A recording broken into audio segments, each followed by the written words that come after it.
Hello and welcome to another episode of Motors for the Masses. This is episode something of the hybrid bike build 400 project scrambler thing. 1978 Honda 404 F2 Cafe Scrambler. Yeah, that. P400, the hybrid. And today we are going to be doing stuff. Rebuilding. Yeah. Lots of stuff. So stay tuned, roll the intro, and let's get cracking. Crack.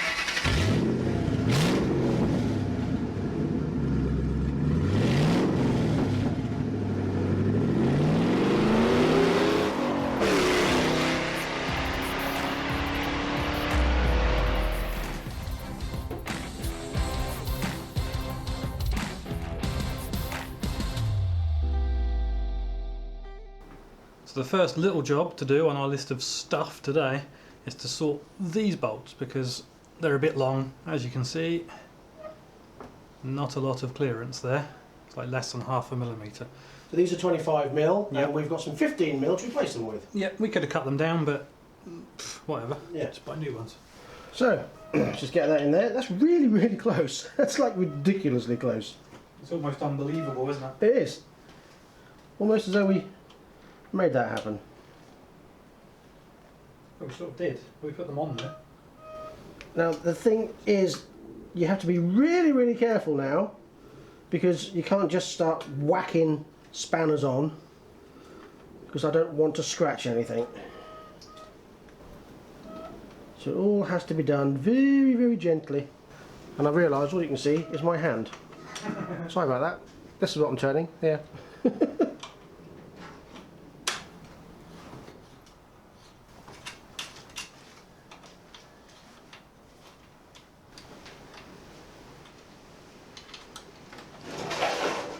It now misses quite a lot, especially in comparison to that one there. So the next job on the list of stuff for today is more wiring. We're pretty fortunate in that obviously we've already had all of this connected and we know where everything goes and that everything plugs in and whatnot. What I am doing is, on like some of these connectors, this is an older connector which is already on the coils, they tend to be a little bit loose, so I'm just giving them a gentle squeeze so they make a more positive click when they go in, and it's not going to fall out again and cause us problems down the line. So I'm going to go through everything now. I'm going to plug all this back in. This is all for the switch gear on the handlebars. Got all of this, which is the lights and the instruments and the telltale lights and whatnot.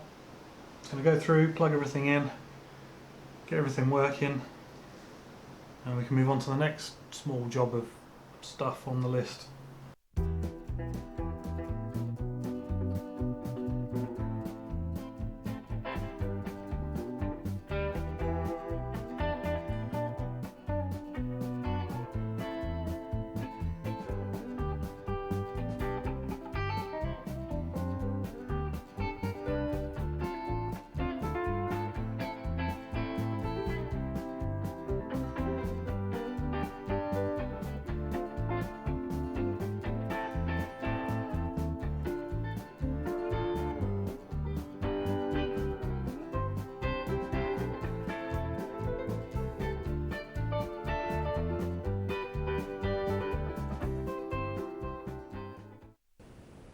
So if you saw last week's episode, you'll remember us putting this braid on the HT leads.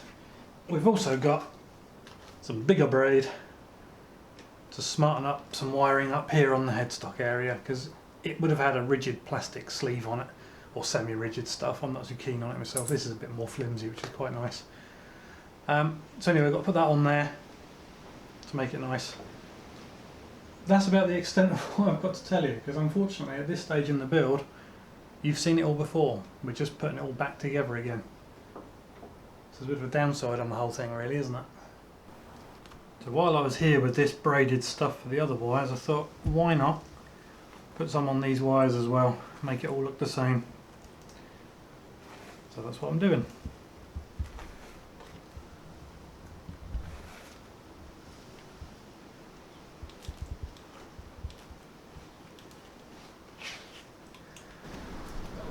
as you may or may not remember, the exhaust is going to be wrapped in that titanium exhaust wrap. However, I'm going to spray it black before that.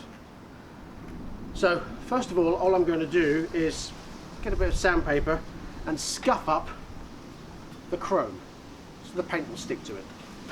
And of course we're going to be using high temperature satin black paint.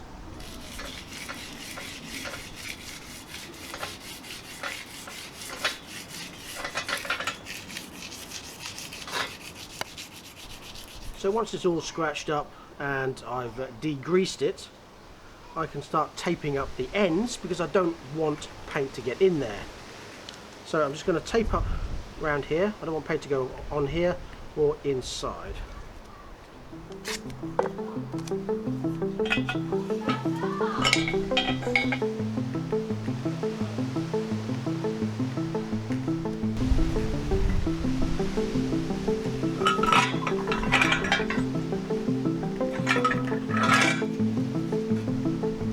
I also want to keep this nice blue end, so I'm only going to paint up to just after the weld.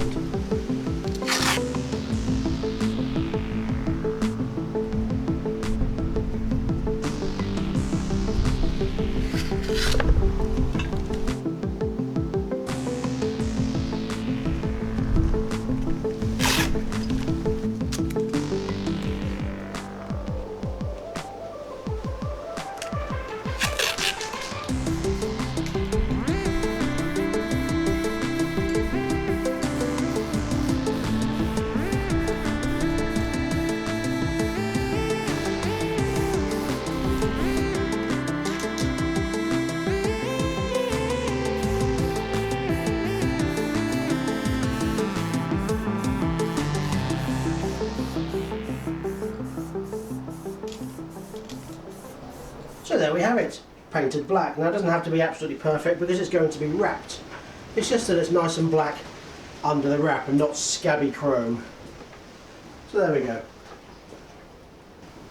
Meanwhile, Malcolm, what are you up to? I'm just going around sleeving all the old wires because I think they look nicer sleeved than not. Okay. Simple as, really. So here's a pain in the butt though. Time consuming. I might take this bit off. So here is a before and after product of the wires. This is the instrument wires, that's the before. Right. And that's the after. Can you see that? Basically, non-braided, gunky stuff. Lovely braided, non-gunky stuff. And they look lovely. Makes an enormous difference, I think. Cracking job. And definitely worth the effort. Well done. Trying to squeeze that bloody stuff off. My next task is the instruments. So all I'm going to do is put masking tape over here and then with a knife cut round the edge. And then I'm going to spray all this, and this to be honest, black. Why am I doing that? Well, because we already got the chrome bits to go over the bottom and these look really, really scabby. As you can see there, look, they don't look very nice at all. So we're going to make them look much nicer, hopefully, all being well.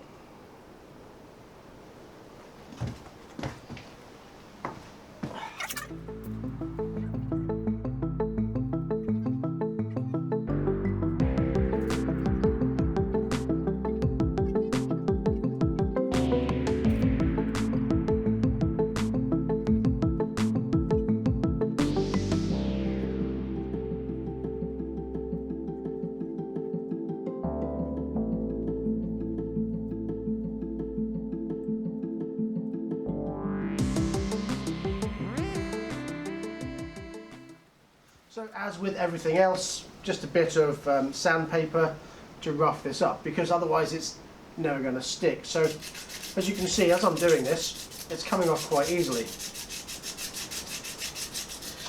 Like so. It's not very well done. I don't know if this is years of paint or whether it's been redone and it's now coming off or what, but if I didn't do this, it would flake off again. Doesn't take a minute, don't need a lot, just need to give it a good scraping to get rid of all the flaky paint and to scratch up the rest that you're going to spray. And it'll look all like that when I'm finished. And then of course degrease it and then we'll spray it.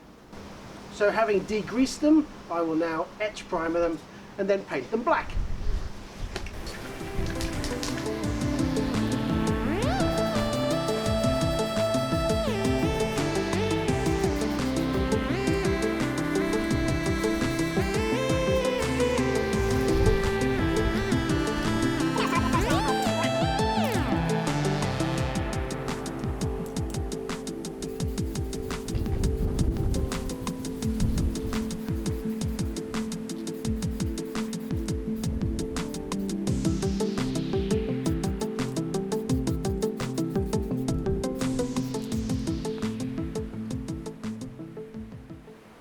Before I give a second coat to the instruments, I'm just going to show you these. Now, the pedals that are on this bike are a bit cumbersome. Have a look.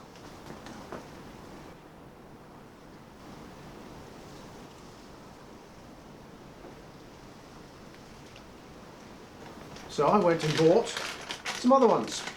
Now these are similar, so it's in keeping with the retro style, but they're alloy on the bottom, and you get the springs and the pins and the little screw-in studs on the bottom, and I paid £6.95 a pair on eBay for these, and the link for these will be in the description below if you're interested. But I think they're quite nice. As I say, they're in keeping but slightly modernised, so we're going to stick them on in a little while. So whilst I'm doing that, Malcolm is still wiring the bike back up, and unfortunately it's taking a little bit longer. Why is that, Mal? Because although we wrote down what all the wires in the switches do, And on the loom. and we know what the loom does because it's in the book, but if we'd have had a bit of sense, we would have written down what wire plugs into what on the loom. Now some of them match up, some of them don't. Most of them match up, to be honest. I think that's why we didn't do it, because There's we a thought fair they all few, match up yeah. colour-wise. But I'm having to go back to the book, and it's taking a bit longer to trace everything and make sure I'm not missing anything out. So lesson learned here, write down what comes off the loom and where it goes on the bike to the But components. Also what you use and what you don't use, because some of the wires just aren't used, and some of them are labelled in here as not used. But there's other ones here, like this black one with a yellow trace. I don't know what that goes to. I'll have to find it in here and figure out what it goes to. Once I've done that, then I can go, oh yeah, that goes to that switch then. Nightmare. So next I'm going to be looking at the caliper, and the same thing, just scrape off the excess, etch primer, and then spray it black. So that's what I'm doing now. And Malcolm is doing something else. So you'll recall some time ago... Recall? Recrawl, yeah. That's an official word, recalling. Recrawling. It's like recalling, but laying down on your belly. Yeah, like commando style. Okay. Yeah. Under a net. So you'll recall back when we fitted these shocks, quite a long time ago when this frame was all red, that these bolts were not the right size for the bush, but they did screw into the shock. Now the issue with that is, of course, that they're going to flap around as you're going along. Not good.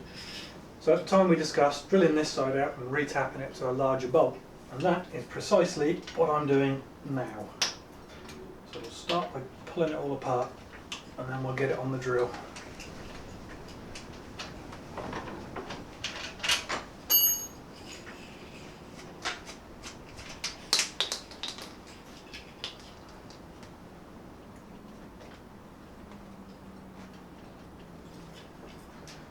This is a lot tighter on this side to get off.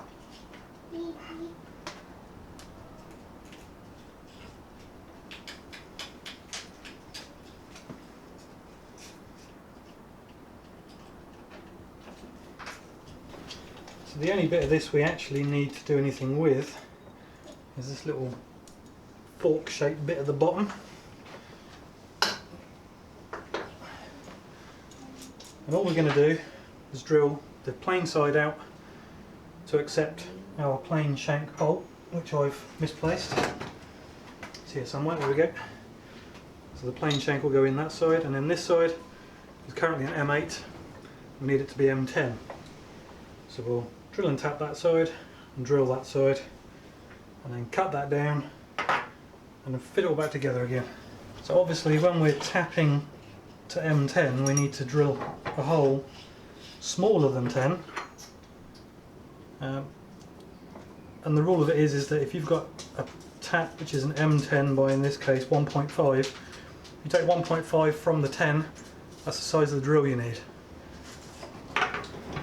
Ordinarily, you would want to put this in a drill vise to drill it, but we don't have one, and quite frankly we don't see the point in buying one to drill 2 holes or 4 holes.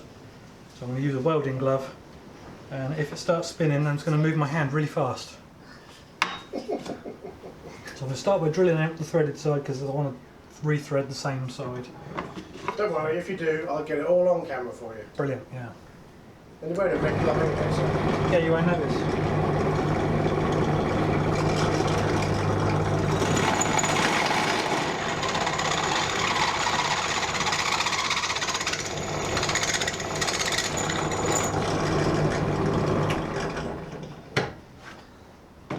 On the plus side, this is aluminium, so it's super soft anyway.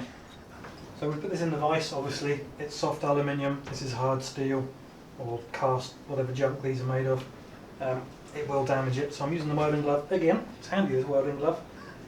And now we just need to make sure this tap is nice and straight when we go in. Sometimes it's easier said than done.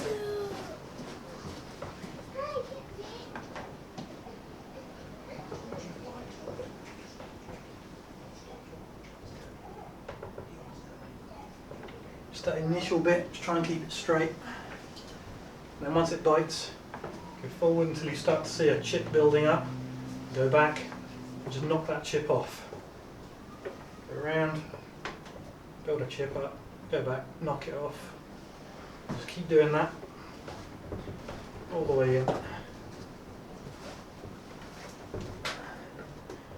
If you don't knock the chip off, it can build up and you end up basically mashing aluminium into the aluminium you're trying to cut. It makes a mess.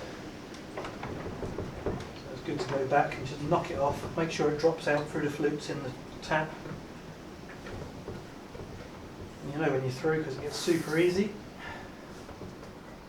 And at this point it's just a case of cleaning up the thread a little bit and whizzing it out. Now I could have used lubrication on that, and I would have done if it wasn't only a couple of millimetres thick and super soft aluminium. But that's now threaded to M10 instead of M8. So now our M10 bolt screws into it really rather nicely. So now I'm going to whiz it all the way through, see how far off centre it is, which is a little bit on this one, but it's not too bad. And then I can drill the other side. So I'm now changing the drill bit to the size of the plain shank on the bolt, which is actually very slightly bigger than the thread itself. Whether that's always like that I don't know, but in this case it is. So I'm actually drilling this out to 10.2 to enable us to actually be able to get the bolt to go all the way through and thread in nicely, and then we should have most of the plain shank on the inside the metal collar in the bush. So now I'm going to be really safe and use the glove vise again. Like I say, it's super soft aluminium, it doesn't really bite, and if it does you can just move your hand super quick.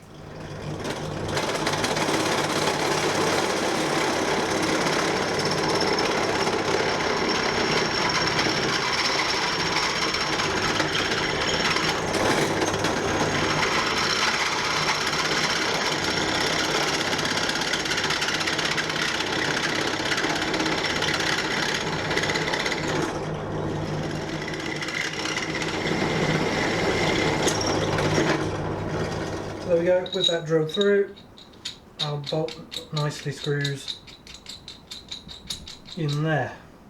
Okay, the plain bit doesn't go all the way, but it's better than not having a plain bit at all. So the next thing, I'm going to pop a washer on here, and I'm going to screw it back in, all the way down, because we now need to cut this bolt off because it's too long. Excuse my son bouncing on the trampoline there. He's quite funny.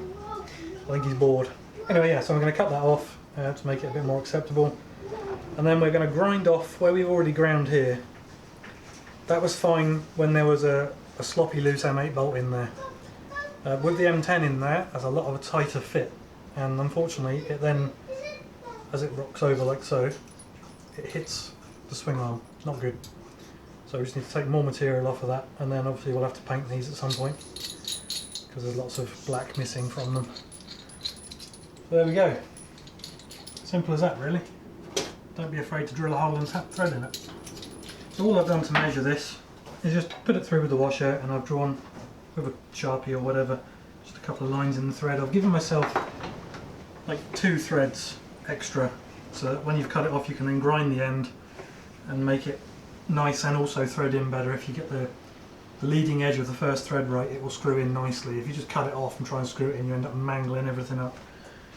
Now, we appreciate that we're probably teaching Grandma to suck eggs with all of this, but there are some people out there that don't know, so we're teaching them, possibly the wrong way, who knows. Someone does, I'm sure. But on the other hand, some people are just interested and like to comment on how you do things wrong, and I think that's quite funny, so crack on.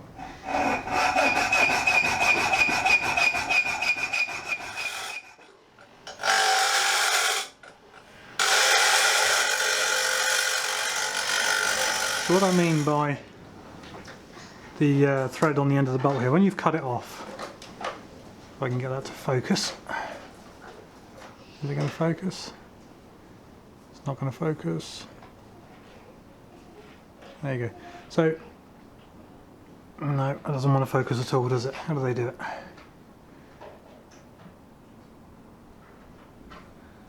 There we go. Right, so the edge of the thread there, I've just cleaned the edge off on that bit. So it's got like a nice ramp leading onto the first thread. And then ideally, that will still screw straight into our bit, which it does. Perfect.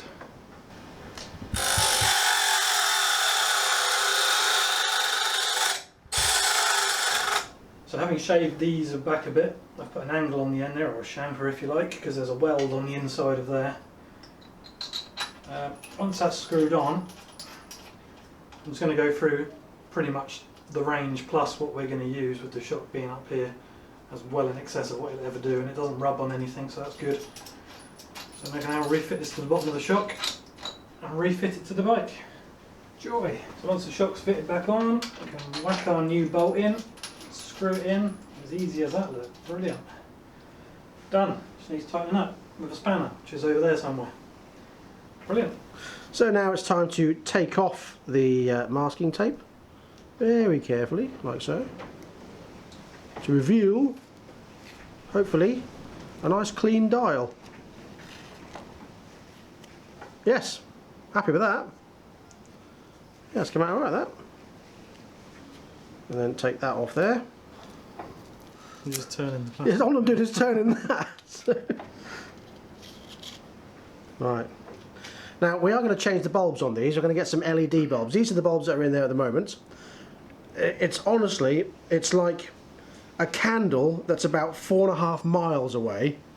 Yeah, well they're 3.4 watts with mostly shade. It's pathetic, absolutely pathetic. So I'm going to get some multi-directional LED ones, and we shall put them in later. But for now, let's mount this back on the bike.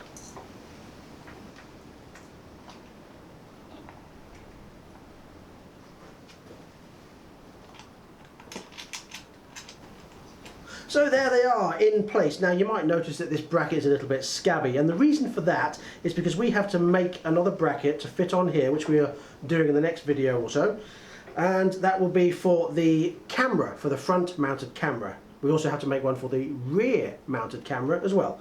So we don't know if we're going to weld it or bolt it yet, so we haven't done this yet in case we do have to weld on, and then we will paint this bracket.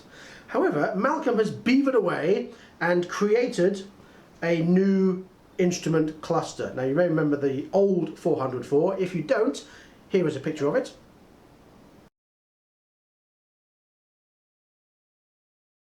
And here is the new one. So look at that, look. Isn't that lovely? We've got LEDs in there, indicators, neutral, dip and the oil light. Main beam. Oh yeah, sorry, main beam, not dip. The reason why it's not dip is because the lights are going to be on all the time, just like a Euro 4 bike. Well, lots of bikes had it on even before that, didn't they? They did. And that will sit in there. Obviously we haven't mounted it yet because we need to screw it down, but that will sit neatly in there. And I think that looks pretty damn awesome. I think it's different enough, Yeah, but without making loads of work. really To be impressed with fair, that. that plastic bit was quite tricky to deal with, as we did discuss. In This bit, previous yes, videos. and that's been siliconed in now, and the Yeah. silicon is now neatly round the edge. Malcolm did have a slight issue with that as well, but That wasn't a big deal. It was, that's all fixed. So. but yeah, I think that looks brilliant. Right, foot pegs. Foot pegs. So this is a slightly different arrangement on the foot peg. It's a bar. I didn't realise that. I thought it was something different. I'll be honest. I thought it was one of those. But we're going to put them on and see whether it fits. If not, I shall just buy. I mean, they're only £7. Which leads me on to the next thing. Is it strong enough if I do stand up on a scrambler? I mean, it fits in the hole. Yeah, I think they'll fit. So let's put them on, see what they're like. If they're any good, we'll leave them on. If they're not, I'll just get some more solid ones. They're just, these original ones just look a bit clumsy and a bit cumbersome, you know? I think it wants to be on a mount that goes like that way, so it can pivot up and lock down. But what you've got is one that goes that way, so it's just going to be locked in the down position. It won't spring up unless we grind all of that off, and then it won't stop in the down position. Right. Yeah. But it should be on a mount where the pins are that way, so that it can swing up on the spring and down again and lock in position there on them flat bits on the back of the bracket. Okay. But because our arm wants to be like that, and that's going to be there, the locks are already pressed against the back, which means it can actually go the other way a bit, Not really. but it can't pivot up, Yeah. so that's not really going to work. So what I need to do is find the same as those, really. Yeah. They're just a bit Clunky, mammoth. aren't they? Look Yeah. at them, look. Clunky. Well, I know they do a job, and I know they're nice and sturdy, but that's just a bit unnecessary, I think. Okay, well, back to the drawing board. The angle's the right way, though. But Yeah. this, like you say, this lock should be at the top here, not the bottom. Yeah, well, you can see on this one the lock's there, Yeah. and it Okay, swings well, down, and then that bottom piece presses against the bottom of the bracket on your existing one, so it locks it there and it can swing up. well, I'll tell you what. If anybody wants some foot pegs, leave a comment below. I need some foot pegs. Please, may I have them? We'll pick someone. Yeah. And we'll pick someone, and you can have them. There you go. Alright, let's bag them back up with all their hardware then. They're actually, it says they're for a Varadero 1100. I thought being Honda and being, you know, they're pretty much of a muchness, but I was wrong. Well, it's worth a punt, wasn't it? Yes. So, 2 clips. So if you've definitely got a Varadero, then Or you're something with the same type of mount. yeah. Right, now remember to stay tuned because after we finish this tiny little segment, we're going to reveal the bike. So, just remains for us to say thank you very much for joining us this week. We've got plenty done. We've managed to get a lot of the wiring done. We've got the instruments done. We've got the rear suspension all sorted out, the instrument cluster and the lights all done. And painted the exhaust. Paint the exhaust, paint the caliper, Yeah. and we've got the braided stuff on the yeah. wires, so we've done pretty well. And we're going to be back next week with a different video. However, we'll be back after that with this bike again. But, are you ready for that reveal? Hang on. Before we do all of that, please subscribe. That. You've got to remember that. Yeah. Press the bell. Sometimes it works. Please click like or dislike if you disliked it, because let's face it, whatever one you do, or comment, comments are good, or bad, doesn't matter, just send them. All of that helps us get seen by more people, and that's And great. it's good to have feedback. Yeah, Whatever, you know, we're here for you. So if you don't like it, let us know. If you do like it, please let us know. yeah, absolutely. Yes. So, that's it. Thank you very much for watching. Until next time, please ride and drive carefully. But have fun. hang around for that. Yeah, it's that coming reveal. now. It's Here coming we go. now. Here we go. Here we go. Here we go. And here we go. Here it is. Here it is. Oh, the battery's dead. Oh,